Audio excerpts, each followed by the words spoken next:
Olá, povo de Deus, estamos nos encaminhando para o capítulo 6, do livro Mística Cidade de Deus, primeiro tomo. E, gente, tá começando a ficar quente, tá começando a ficar muito interessante. Não sei se é melhor para vocês, pelo menos para mim é. Os capítulos estão ficando menores, mais objetivos e cada vez mais manifestações importantes estão sendo ditas com poucas palavras, que os capítulos anteriores esticava bastante. E esses são mais objetivos, é coisa que eu acho que vai ser mais fácil de se entender, E eu tô fazendo agora esse capítulo mesmo só porque eu acredito que ele é importante, porque eu tô gripado, tô fanho, tô rouco e tá complicado aqui meu nariz, Mas se acontecer alguma coisa estranha durante a filmagem, vocês relevem aí, porque o importante é o livro. Então, para não perder o foco, em nome do Pai, do Filho e do Espírito Santo. Amém. Dúvida que apresentei ao Senhor sobre a doutrina destes capítulos e a solução dela. Finalidades da encarnação. Sobre as inteligências e doutrina dos capítulos anteriores, surgiu-me a seguinte dúvida, ocasionada pelo que muitas vezes tenho ouvido de pessoas doutas e é disputado nas escolas. Se a causa e motivo principal para que o Verbo divino se humanasse foi constituí-lo cabeça e primogênito de todas as criaturas, e por meio da união hipostática com a natureza humana, comunicar seus atributos e perfeições, no modo conveniente, por graça e glória aos predestinados. O assumir carne possível e morrer pelo homem foi decreto e fim secundário. Sendo assim verdade, por que na Santa Igreja há tantas opiniões diferentes sobre isso, sendo a mais comum que o Verbo eterno desceu do céu, principalmente para remir os homens, por meio de sua santíssima paixão e morte? Glória de Deus e redenção do homem. Humildemente propus esta dúvida ao Senhor, que se dignou responder. Deu-me inteligência e luz muito vasta, na qual conheci muitos mistérios que não poderei explicar inteiramente, porquanto suas palavras significam muito mais do que o som transmite. Disse-me: esposa e pomba minha, ouve. Como teu pai e mestre, quero responder à tua dúvida e instruir tua ignorância. Adverte que o principal e legítimo fim do decreto de comunicar minha divindade à pessoa do Verbo, unida hipostaticamente à natureza humana, foi a glória que desta comunicação resultaria para meu nome e para as criaturas capazes da que eu lhes quis dar. Este decreto seria infalivelmente executado na encarnação, ainda que o primeiro homem não tivesse pecado.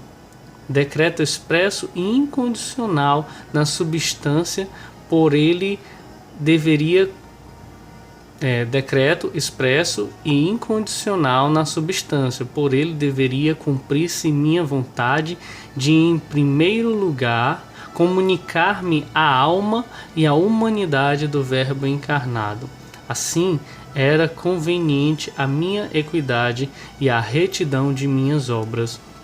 Ainda que isso foi posterior na execução, na intenção foi anterior. Se tardei em enviar meu unigênito ao mundo, foi porque desejei preparar-lhe um grupo escolhido e santo de justos que, não obstante o pecado original comum a todos, seriam como rosas entre os espinhos dos outros pecadores. Em consequência da queda do gênero humano, é que determinei com um decreto expresso que o Verbo viesse em forma possível e mortal para redimir o povo de quem era cabeça. Deste modo, mais Deste modo, mais se manifestaria meu amor infinito pelos homens e seria prestada a devida satisfação à minha equidade e justiça. Se aquele que pecou era homem, e o primeiro no existir, o Redentor, devia ser homem, e o primeiro na dignidade. Nisto, conheceria os homens a gravidade do pecado, e o amor de todos teria um único objetivo, pois um só é o mesmo, é seu Criador. Um só e o mesmo é seu Criador, Redentor e Juiz. Quis também obrigá-los a esta gratidão e amor, não punindo os mortais, como os anjos apóstatas, que castiguei sem apelação. Ao homem perdoei e esperei e lhe dei o oportuno remédio, executando o rigor da minha justiça em meu unigênito Filho, e passando ao homem a piedade de minha grande misericórdia. A encarnação, se não existisse pecado. Para melhor entenderes a resposta de tua dúvida, deves advertir que, visto em meus decretos não haver sucessão de tempo, nem eu dele necessitar para entender e agir, os que dizem que o Verbo se encarnou para redimir o mundo não erram, e os que dizem que se encarnaria mesmo que o homem não pecasse, também acertam, desde que entendam de acordo com a verdade. Se Adão não pecara, o Verbo desceria do céu na forma conveniente àquele estado de inocência. Como pecou, houve aquele segundo decreto para descer passível e reparar o pecado. Deseja saber como se executaria o mistério da encarnação caso o homem conservasse seu estado de inocência? Sua forma humana na substância seria a mesma, mas com o dom da impassibilidade e imortalidade, como esteve meu unigênito depois que ressuscitou, até subir aos céus. Viveria e conversaria com os homens, seus mistérios seriam conhecidos por todos. Muitas vezes lhes revelaria sua glória, como uma vez em sua vida mortal a revelou diante de 3 apóstolos apenas. Gente, vou dar uma pausa aqui para ressaltar a importância de, se vocês quiserem pausar o vídeo e meditar sobre isso, sobre cada detalhe que foi dito aqui, é muito importante para ficar gravado na memória da gente, para ampliar a nossa meditação sobre o reino de Deus, sobre a nossa vida espiritual. Dê uma pausa aí e meditem sobre isso. Voltando. Naquele estado de inocência, todos o veriam com grande glória, alegrar-se-iam na sua convivência, não oferecendo impedimentos às suas divinas influências, já que seriam sem pecado. Tudo isto, porém, foi impedido e frustrado pela culpa, e por causa dela o Verbo veio passível e mortal. As diversas opiniões em minha igreja sobre estes e outros mistérios tiveram origem no fato de, a mestres diversos, eu manifestar à luz de diferentes mistérios. Os mortais não são capazes de receber a luz total, e enquanto são viadores, não seria conveniente dar a um deles a ciência de todas as coisas, mesmo quando compreensores. Recebe-na parcialmente e las dou em proporção ao estado e merecimentos de cada um, e como convém a minha providência distribuí-la. A plenitude da ciência só foi devida à humanidade de meu unigênito e à sua mãe, respectivamente. Os demais mortais nunca a recebem toda, nem tão clara que possa estar seguros de tudo. Por isso, adquirem-na com trabalho e estudo, ainda que minhas escrituras contenham muitas verdades reveladas. Deixo-os frequentemente em sua inteligência natural, apesar de que, noutras vezes, las dou infusa. Daqui procede que entendam os mistérios com diversidade de pareceres e encontrem diferentes explicações e sentidos nas Escrituras. E cada um adota sua opinião conforme a entende, não obstante a intenção de muitos ser reta e a luz da verdade em substância ser uma só. Entendem e usam dela com diferentes julgamentos, inclinando-se cada qual pelos mestres de sua preferência. Assim, originam-se entre eles as controvérsias, a encarnação ordenada à redenção. O motivo de ser mais geral a opinião que o Verbo desceu do céu principalmente para redimir o mundo procede, entre outras causas, de ser o mistério da redenção e seus fins mais conhecidos, além de já estar realizado. E a Sagrada Escritura nele insistir muitas vezes. O desígnio da impassibilidade, pelo contrário, não se executou nem foi decretado absoluta e expressamente. Tudo o que se referia a esse estado, portanto, permaneceu oculto. E ninguém pôde vir a sabê-lo, se eu não lhe der particular luz e revelação sobre aquela nossa intenção e amor pela natureza humana. Ainda que isto poderia comover muitos os mortais, se o meditassem e o compreendessem. O decreto e as obras da redenção de sua queda é mais forte e eficaz para movê-los e trazê-los ao conhecimento e correspondência de meu amor, finalidade de todas as minhas obras. Por esta vantagem, providencio para que estes motivos e mistérios sejam mais lembrados e tratados do que aqueles outros. Além disto, uma obra pode haver dois fins, quando um deles é condicional. Se o homem não pecasse, não desceria o Verbo em forma passível. E se pecasse, seria passível e mortal. Deste modo, em qualquer caso, não se deixaria de realizar o mistério da encarnação. Quero que os mistérios da redenção sejam conhecidos, estimados e continuamente lembrados para me agradecerem. Não obstante, quero também que os mortais reconheçam o Verbo humanado por sua cabeça e causa final de toda a criação. Foi ele, depois de minha própria benignidade, o principal motivo que tive para dar existência às criaturas. Deve ser reverenciado não somente porque redimiu a estirpe humana, mas também porque foi a causa de sua criação. Unidade das controvérsias. Adverte, esposa minha, que eu permito muitas vezes terem os doutores e mestres diferentes opiniões. Uns dizem o verdadeiro e outros o duvidoso, seguindo cada qual seu natural engenho. Noutras ocasiões, permito, digam o que não é, ainda que em princípio não seja contrário à verdade obscura da fé, na qual todos os fiéis estão firmes.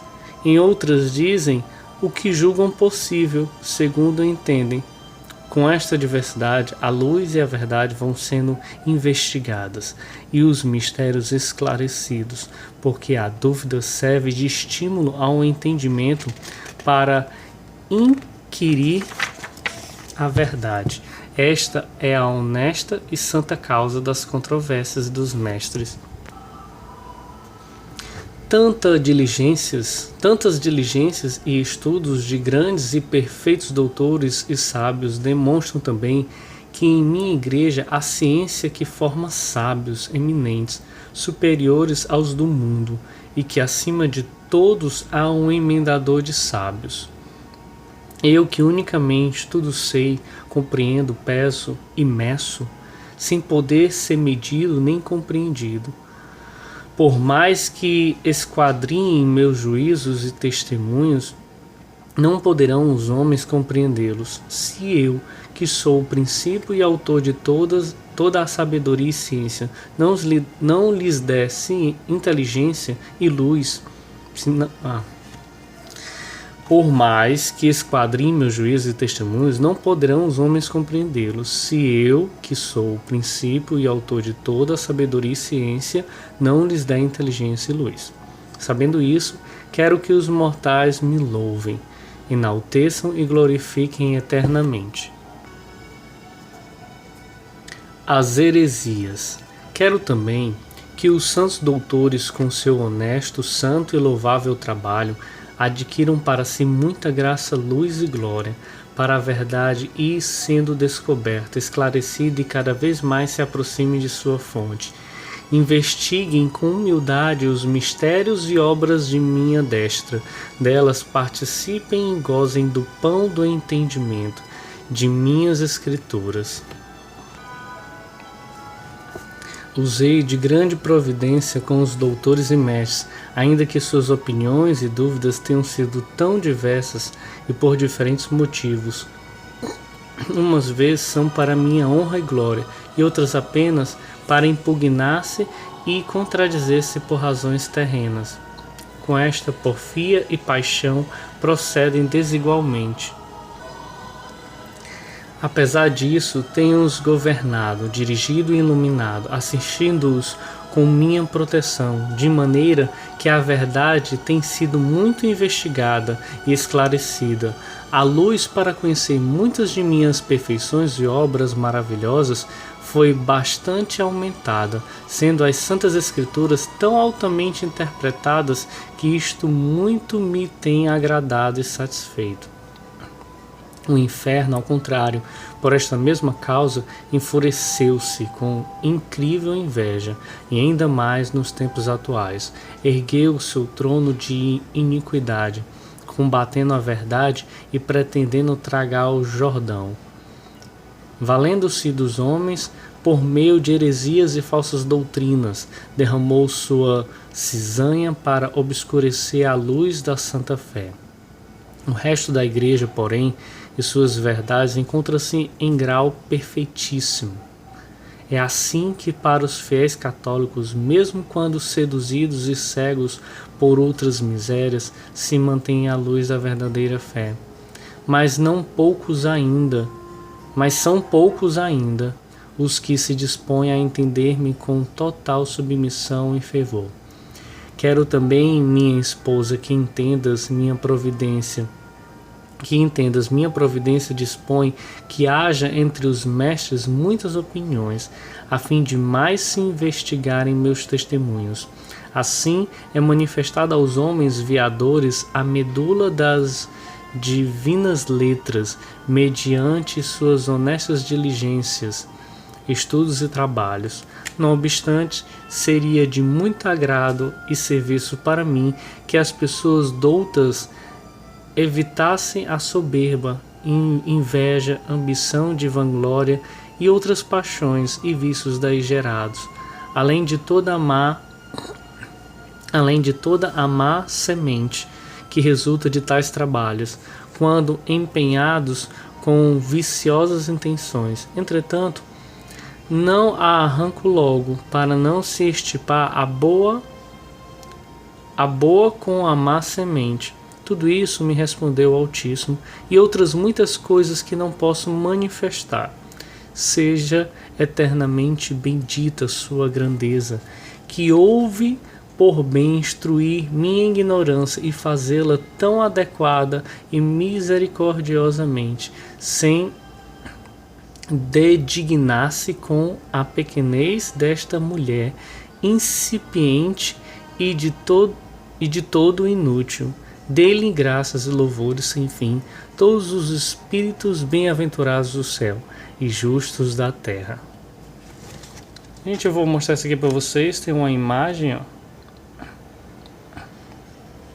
e que tem uma descrição assim, ó: o oásis de Feiran, no deserto do Sinai. Nesta região se recorda o pedido de Moisés a Deus de poder vislumbrar o seu rosto glorioso, pedido que Deus satisfez só parcialmente.